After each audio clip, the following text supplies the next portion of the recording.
And we are live here on Facebook, YouTube, and Twitter. What's up, guys? Nick Script on the P2W Fantasy Podcast.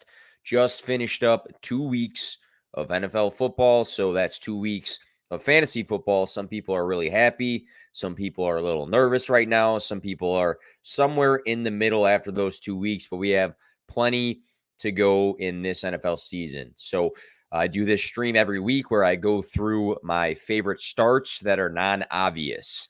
And I'll get into how I did last week with some of those and the guys I like this week. But as always, this podcast is partnered up with the Fantasy Points Media Group, which is a branch of Fantasy Points. Just dropped my midweek mailbag show on Fantasy Points on their YouTube channel. You can go check it out there. Articles, they have advanced research, different media streams, advanced data. They have a Discord. Everything you're looking for fantasy football is literally all in one spot. Highly recommended. I'm on the site every single day. You can use my discount promo code P2W22 for a discount. Again, on fantasypoints.com, the 101 of fantasy sites. As I just said before, we are going to go through some week 3 starts that I feel like can beat their projections for this coming week. And stick with me here. I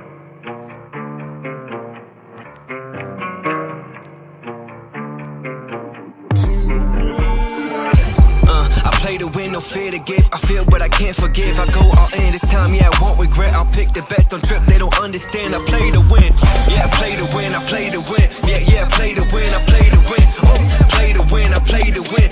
Yeah, play to win, I play to win. All right, so again, on this stream, I'm going through some starts that I like for the coming week. Always have some misses. I had some misses last week. I didn't do well for the quarterback position. I thought Matt Ryan was going to have a decent game. Not going down that road again. Didn't really hit on my second tight end, and I think the running backs were not that great either. But I did hit on Drake London last week. I thought he was going to have a good game. I said I thought he was going to have 10-plus targets. He did. He had 12 in that game. He had 8 catches, 86 receiving yards, and a touchdown, 24.6 fantasy points. Great game for the rookie. I also said I was all in on Amon-Ra St. Brown versus the Commanders, who had 9 catches on 12 targets for 116 receiving yards and 2 touchdowns, 39.4 fantasy points. He's another guy who said, hey, I like the matchup. I think he's going to have 10-plus targets, and he did. Also like Pat Freiermuth versus the Patriots, who had a nice game, 4 catches on 7 targets for 22 receiving yards and a touchdown, 12.2 fantasy points. So nothing wild there, but he did beat his projection. And that's what this show is. I want to talk about guys I feel are going to beat their projection and will be useful in your fantasy lineup. And I'm not going to say the obvious guys. I'm not going to talk about Cooper Kupp and Justin Jefferson and Jonathan Taylor and Saquon Barkley and Travis Kelce. I'm trying to mix things up so that I cover different players and don't talk about the same guys every week, and also some guys that are not obvious. So let's start things off with the quarterback starts of the week.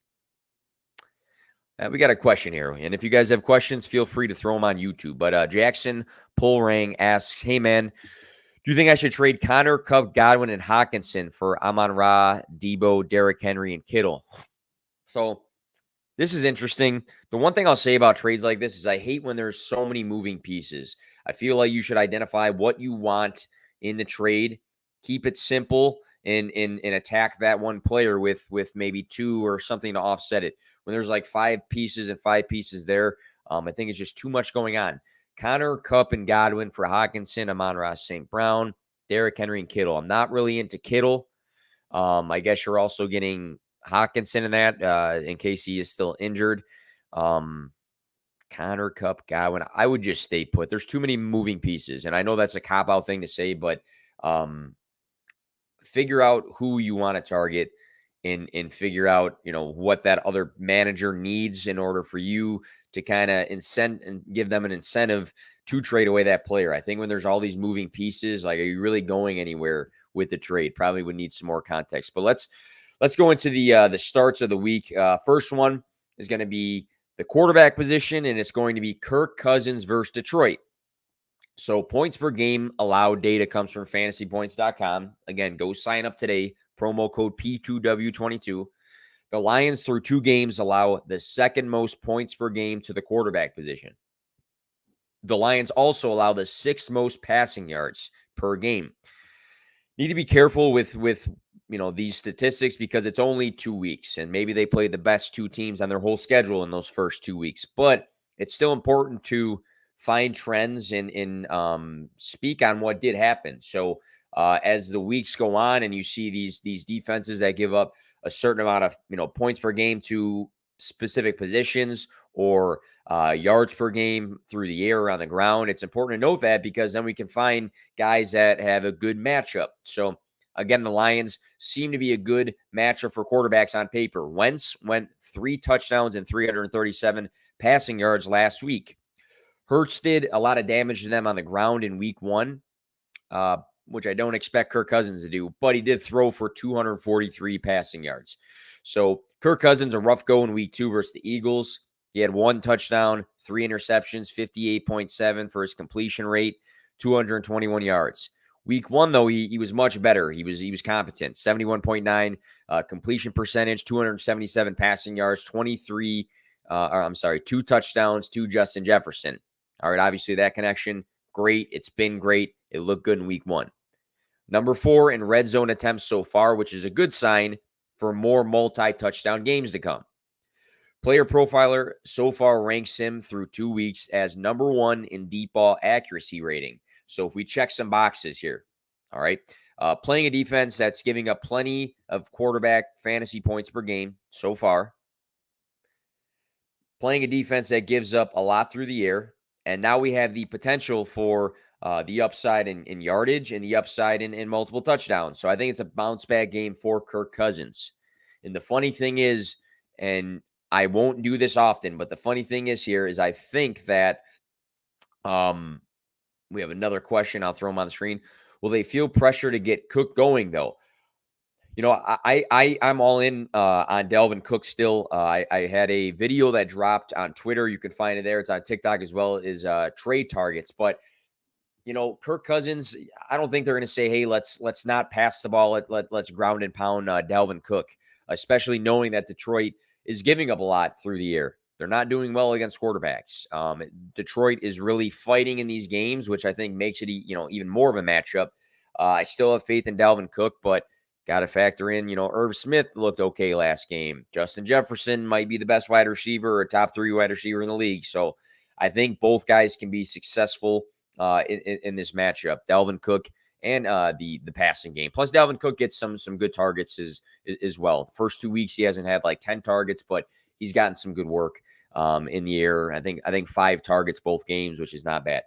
Jared Goff, I also like in this game. So again, I said this before I answer the question, but I'm not going to do that often on the show. But I think we have to give Jared Goff a little bit of notice here. And guys who have listened to me before know that I have a soft spot for Jared Goff. I'll always point to you guys, though, and say, hey, you like Amon-Ra St. Brown so much and DeAndre Swift a lot. And you guys, some guys still like TJ Hawkinson and Chark, looked okay week 1, but you don't like the quarterback. It doesn't really add up. Same matchup. Jared Goff right now is a top 10 quarterback for fantasy. Jalen Hurts threw 333 yards in week 2 against the Minnesota Vikings. Rodgers, on the other hand, he struggled week 1. I'll note that.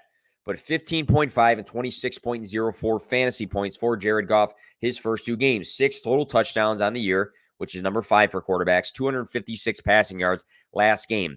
The Lions lost to the Eagles by 3, and they beat the Commanders. They're competitive. This is going to be a very important game for their division. All right, Detroit versus Minnesota. Okay, just seeing the Packers lost to Minnesota, but I think them, Minnesota, and Detroit and Chicago, right, are all 1-1, if I'm not mistaken right now. This is going to be a competitive game. I think both teams have been giving up a decent amount to the quarterback position. And if you're streaming a guy, you lost Trey Lance, you lost Dak Prescott, you have somebody that looks pretty bad right now. I think Jared Goff's a guy you can look to stream. Kirk Cousins might be your starter on a weekly basis and didn't have the best game last, but I do like him and Jared Goff in this matchup. So I'm going to go with the same game, 2 guys that I like this week. And we'll go to the running back position now. I like Miles Sanders versus the Commanders. And a lot of people, rip on Miles Sanders all the time, but he's been running the ball better. He's been running the ball pretty good. I think the offense as a whole is looking pretty good, Philadelphia. 13 for 96 and a touchdown, 7.38 for his yards per carry in week 1 for 18.5 fantasy points. Great. Good. 17 for 80 versus Minnesota, 4.71 yards per carry for 11.6 fantasy points. So not what you maybe wanted. It didn't burn you, but again, pretty good yards per carry. The yardage is pretty decent. He has 5 catches so far, which probably is not the best, right, for PPR purposes. But I think Miles Sanders is running the ball well. Washington are currently tied for giving up the 4th most points per game to running backs, the 5th most rushing yards per game. James Robinson scored 2 total touchdowns on them week 1 and rushed for 66 yards. DeAndre Swift in week 2 touched the ball 7 total times and scored 16.7 fantasy points. The Eagles offense, again, looks solid. Miles is running efficiently. It's a good matchup for running backs. I'm in for Miles Sanders this week. And again, it's easy to say Christian McCaffrey or Jonathan Taylor or DeAndre Swift, but I want to go with some different guys this week. The non-obvious. And Josh Jacobs, maybe you have to start him because you faded the running back position, or maybe he's your flex. It just depends on your team makeup here. But Josh Jacobs versus the Titans. I like that matchup as well. The Titans have given up the 2nd most rushing yards per game so far and the most points per game to the running back position. I'm sorry. Yep, to the running back position. Bills had their 3 running backs combined for 89 rushing yards in week 2. Saquon lit up the Titans for 164 rushing yards in week 1. Jacobs has yet to score 10 fantasy points, so I'm sure people are hesitating a little bit hearing this.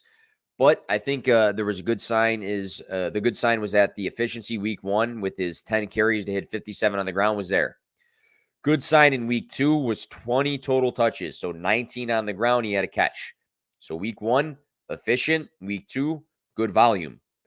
He's a top 10 running back in snap share. So seeing this is a great matchup, I'm hoping that the workload from week 2 carries over into this game, and maybe we can see some actual work in the red zone that he hasn't seen yet for Josh Jacobs. Again, Titans giving up the 2nd most rushing yards per game and the most points per game to the running back position for fantasy. It's a good running back matchup on paper so far.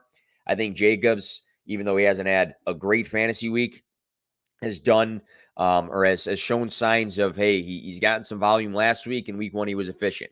So I do like Josh Jacobs this week. Last running back, Damien Pierce. So Lovey Smith on Pierce.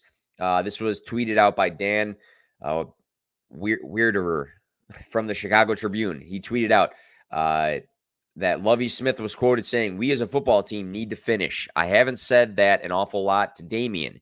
He finishes plays. He's what we want to be. Toughness, extra effort. All those things you talk about is exactly what we see from him." So you got Lovey Smith hyping up his rookie running back. Snap percentage jumped week 1 to 2, 29% to 62%. Touches from 12 to 16. 69 rushing yards against Denver in week 2. He ran the ball great in preseason. So we're seeing signs of things going up for Damien Pierce. He might be like a buy low target in redraft right now. Snap percentage going up, touches going up. Chicago gives up the most rushing yards per game on the ground. This could be the breakout week for Damien Pierce, seeing things are trending up. And again, Chicago is not doing well against the run. All right, shifting over to the wide receiver position. Chris Olave versus the Panthers. Carolina's played the Browns week 1, where Jacoby Brissett threw for only 147 passing yards and a touchdown, which was enough to beat them.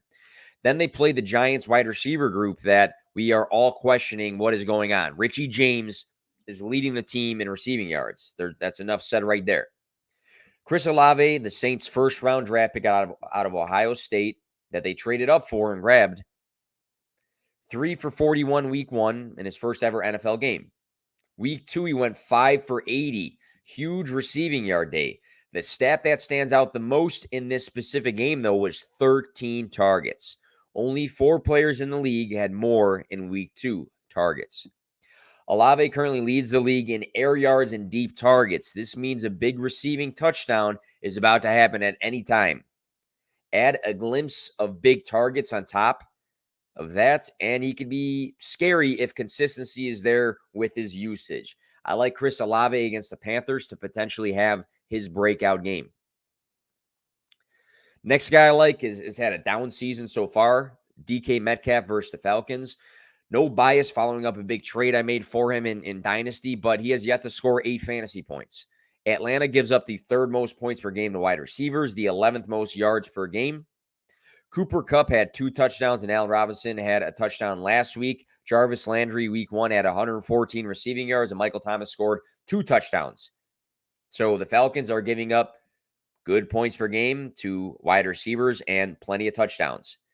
13 targets in his first 2 games. He participated in 100% of the Seahawks routes. May need to make plays happen and make a big play happen versus like Geno Smith being the reason that a big play is made. But I think this is a matchup where we can see the DK we've seen in the past. Guy has been making some solid catches so far this season. He just had that flea flicker one-handed grab. Pretty sure there was another diving one in week 1. He's good. I mean, he's good. He's super athletic. He's going to have his big days. He's going to power through the adversity of this Seahawks team right now. I think the Falcons present one of those DK Metcalf games. Another guy I like this week, Allen Lazard versus the Bucs. After missing week 1, he came back in to play 81% of the snaps versus Chicago. Only 2 for 13 in this one. He did score a touchdown. We regard the Bucs as a tough defense against the pass, and they are, but Olave, who I just mentioned, just put 80 receiving yards on them, and Michael Thomas a touchdown last week. The week prior versus the Cowboys, Noah Brown and Dalton Schultz both had over 60 receiving yards. Last week, 4 different Packers had 3 catches. Nobody over that. Week 1, A.J. Dillon led the team in catches with 5, and then 4 different players had 3 or 4 catches. Preseason, Aaron Rodgers spoke openly about it being Allen Lazard's time to shine after Devontae Adams was gone. He's been spreading the ball out, but I think in this specific matchup, I think he looks to the guy that he's been hyping up, especially knowing it's a tough one. I think he has more trust in Allen Lazard than, rookies Christian Watson or Romeo Doubs, even Sammy Watkins. So although it's a tough matchup versus the Buccaneers, I do like Allen Lazard this week to potentially be that separator in where the targets and the receptions are going instead of just a bunch of random guys getting, 3 or 4 a game. Last wide receiver on my list, Juju Smith-Schuster versus Indianapolis. So Brandon Cooks, 7 for 82. Christian Kirk last week, 6 for 78 and 2 touchdowns. So we're seeing wide receivers be pretty successful against the Colts so far, at least the number 1 wide receiver in those games for the other team. 8 targets and 3 targets the first 2 weeks, so we regressed there. Week 1, 6 for 79 looked good. He regressed the next week, but I could have sworn he was banged up heading into that Thursday game. Tied for second in targets with MVS behind Kelsey on the Chiefs right now. I think he gradually just becomes the one after Kelsey instead of Mahomes like Rodgers spreading the ball out. Unless Sky Moore drastically steps his game up, seeing that MVS is like the other wide receiver right now, who I don't think is good. I think Juju is going to continue to step up and build that connection with Patrick Mahomes. We've seen the flashes in preseason. I think it's there. Game on the road versus the Colts. This could be the start of that. Let's shift over to the tight end positions. Got Kenny in the chat talking about Damien Pierce. Could be a wet one in Chicago too, which could even more be a game focused on the ground. So that's another good sign right there. Tight end position. I'm going to say it now, and it's not. I don't want to be that guy saying like every week he's going to have his bounce back week or his good week. I'm going to say it now, and I won't say it again if I was wrong. But Kyle Pitts versus Seattle. 3.9 fantasy points exactly in his first 2 games because he has only caught 2 receptions for 19 in each of them. He mirrored those 2 games, which is wild. Top 10 in points per game to tight ends. The Seattle Seahawks, although we see Pitts as more of a wide receiver, top 10 in passing yards per game given up as well. Quarterback Marcus Mariota said there were a couple of moments when the Rams were double covering Pitts in their game last week. And then he was quoted saying, just the way that the game flows where he's going to get his targets, he's going to find the ball will find him. These first couple weeks, it just hasn't happened that way. That's what Mariota said. So he recognizes that, hey, he was getting double covered.